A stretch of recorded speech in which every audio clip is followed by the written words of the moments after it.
What's up, guys? Welcome back to the channel. I'm Stella if you're new on the channel. I'm here at the land. I am about to get together the rock garden here, and just wanted to say thank you for all the views on the last video regarding tiny homes and my search to downsize. It's actually such an important topic right now for me, and I know for a lot of you as well, based on the people who clicked in and watched the video, either based on curiosity or maybe it's something that you've considered yourself. So it's very nice to be on land and just have the foundation in case you do want to have, a tiny house or a mobile home.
Very nice.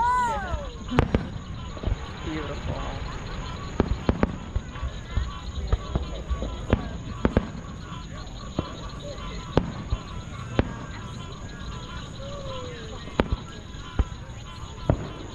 Just in time. She was like, should we stay? Yes, exactly. Like, Right.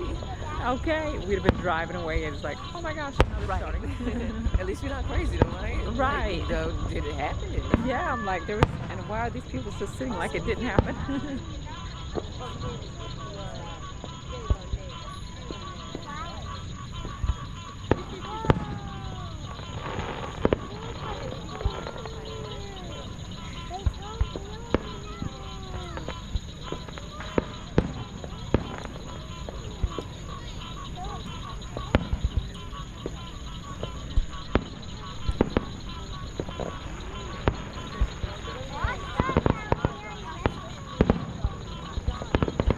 Might be the finale, don't Yeah, it does, right? Beautiful.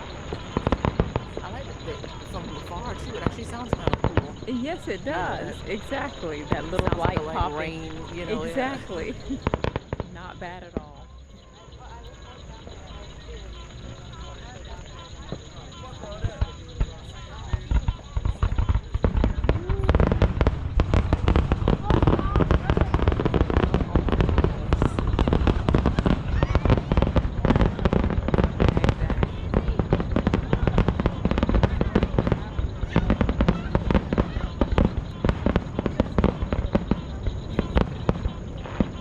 So pretty.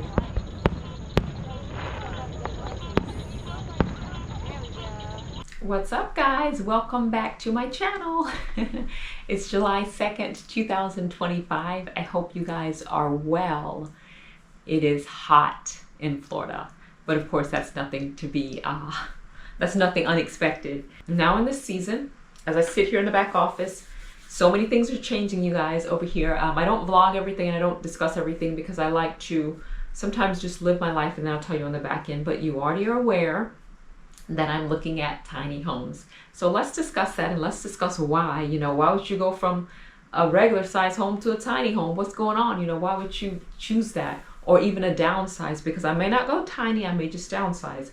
Well, so it's like this. I left a job that was paying darn good money. I was not in the financial position to do so. I figured that I need this time. I need to grieve. I need to, my mom was the love of my life. She was with me for 50 entire beautiful years.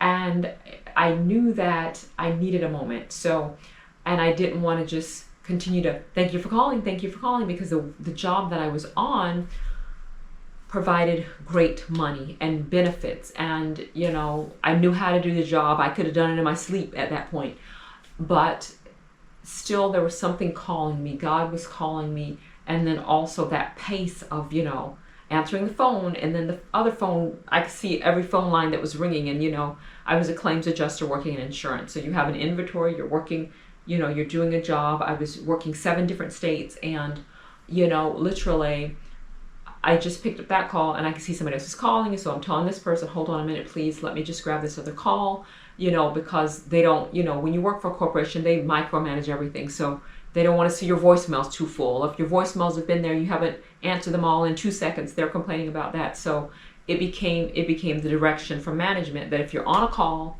still stop what you're doing, and get the next call. And so that's what you would do. Okay, hold on, and then you got that call, and you resume that conversation. You see a third person calling in, and then there's an instant message, and then there's it was overstimulation, constant stress. And then I'm also with my darling, dear, sweet mom in the other room, who was in the phase, the dying phase of life, the end stage of life, getting ready to transition on to heaven.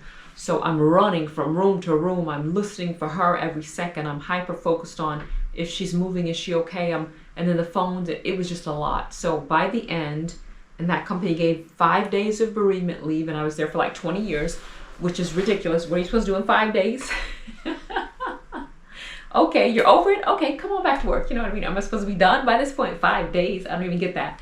But I never knew what it was until, at the very end. But by that point, I had already decided, okay, that's a wrap. I need to walk away. I have to walk away. There was no choice in my mind, because if I didn't do it then, at 50 years old, having just said that once I'm done caretaking, I'll have the freedom to leave, I couldn't wait 6 months, because I thought, well, you have your big bonus. It's coming up in a few months. You might as well stay for the bonus. We all know about a work bonus, don't we? And then, I'm not really ready yet. You know what that would have turned into? That 6 months waiting for the bonus would have turned into 2 years, into 5 years. And it's just like, no, I've already done this, being stuck and feeling like I can't really move without, this sort of corporate America lifestyle. So I needed to move just to figure out, well, yeah, I can do it. I can do something. I can make choices. And so to get concise, because I realize I'm being quite long-winded right now. So necessity, the downsize is generally out of necessity. Not always, because some people are quite wealthy and the kids went away to college, or they got a divorce, or whatever. They just go, I don't want all this space. We'd rather be in a condo instead of a house, whatever. But for me, definitely, it's a move being made for so many reasons, but out of financial need. Haven't worked in quite a few months now. Job market is not easy to just re-enter. You quit your job, that's all cute. That's cute and all, but it's not that you can just re-enter like in my 20s. The last time I was literally looking for a job was so long ago that I had to go, wait a minute, I don't even know how to look for a job anymore. You don't just walk in and hand somebody your resume. There's websites. What websites help you look for jobs? I had to figure out about Indeed and ZipRecruiter, and oh my gosh, and I would be like, this is so weird. I can't believe you just don't meet person to person. But of course not. It's a whole different age now. And speaking of age, that does not help in the job market when you are 51 now, and an employer can get somebody that's 22, straight out of college, and pay them less and train them up.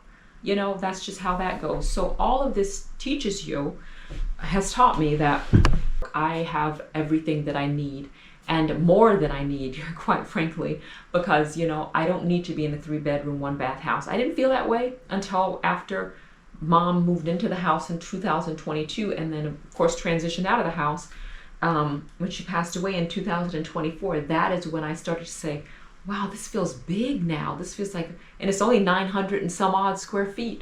But God always changes your heart. When you pray to Him daily and you're asking Him for provision and you're asking Him to open your eyes to certain things, I was praying for provision. And God said to me, you already have it. It's been provided. So with all that being said, it doesn't matter to me, tiny home versus small home versus big home. So going tiny as a matter of necessity is a wonderful thing to do, because I have to do it at this point. But how do I make money for myself? How do I become sustainable? How do I not rely on the employment market to survive. And so those are the questions that I'm being forced to ask myself in this season. And it's exciting, right? Because when you're stuck, you just want to be unstuck. So now I'm unstuck. Okay, unstuck without the means, that I would have hoped for, but, assets are means, and we have to learn, that does matter. When I was young, one day my mom pulled up to a building, and she gets out of the car because all the time, the car windows were down. Most of the cars were old. They didn't have AC. So even in the summertime, sorry guys, I'm scratching. That probably sounded very weird on camera. But she gets out, she goes somewhere, and we would kind of look and just talk to one another. I've got plenty of siblings. We would entertain ourselves. So she was gone maybe just a few minutes, came back, and she said something to the effect of, well, no more sapphire rings, or, there went the sapphire rings or something. And I was like, what? Mom, you got rid of your sapphire rings? And she had all these beautiful rings. And by the way, even to her last day, she had these fingernails that were just naturally, they would grow out to here, gorgeous. So I didn't inherit it, obviously, but beautiful hands. And as a young girl, I would hold her hand, and just holding her hands with the sapphire rings, and I just loved looking at her hands. And her hands remained beautiful, by the way. 80 years old, and they were still beautiful hands, and she was still beautiful. Anyways, so she said, well, yes, we have to eat. I had to pawn the rings, and I had to pawn the sewing machine so that we could eat. From that day on, I never heard her mention the sapphire rings again. And it was a beautiful lesson, and that's the beauty of growing up without money. You're learning so much from just watching, that navigation. And she always made it work. There's always options. This year I went from cable TV to having an antenna on my wall, hanging down like 1980s. That's right, because that's what I needed to do. I didn't need to pay that extra $100 a month for cable that I wasn't even watching. The other day I was back here, and I got the notice from Amazon Prime saying your Prime membership's about to end. And so I thought about it. It was actually several weeks ago I got the email, and I thought, okay, if I'm going to cancel, I have to cancel by June 30th. I cancel my Prime, you know what I mean? And there's furniture, there's stuff that, that if it has to go, if I'm still, looking for a job and I've got stuff on the market, if the stuff hasn't sold, well, guess what? I'll be right in the pawn shop right along with my mom, how she was in the 80s, and I'll feel no shame about it. I'll be like, thank you, God, for pawn shops, and keep it pushing. There is no shame in whatever season you're in, and we have to realize that when we're making any big change in our life, there's going to be struggle. And sometimes we don't even want we haven't made a big change. It just comes into our lap, right? September 11th, 2001, I was working in a hotel reservations department at that time. And jobs like that were just completely, readily available because I was in the Orlando area. Obviously a ton of people come to that area. When September 11th happened, obviously all travel stopped. That hotel within 4 days laid off everybody except for one reservation agent because they had to. They said, the manager explained that everybody canceled their booking and only 4 people were left to check into the hotel. So obviously they're not going to have a full staff if they are not making any revenue by having visitors or by having guests.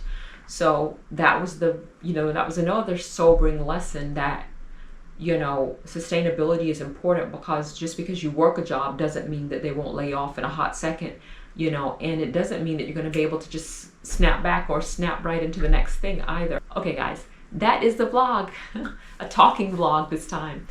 An office chat. So I'll bring you along as well on, I've got set up to see more tiny homes coming up, and I'm going to take you on that journey. God bless you. I'll see you in the next vlog. Thank you so much for taking the time to watch this video today. Stay cool out there.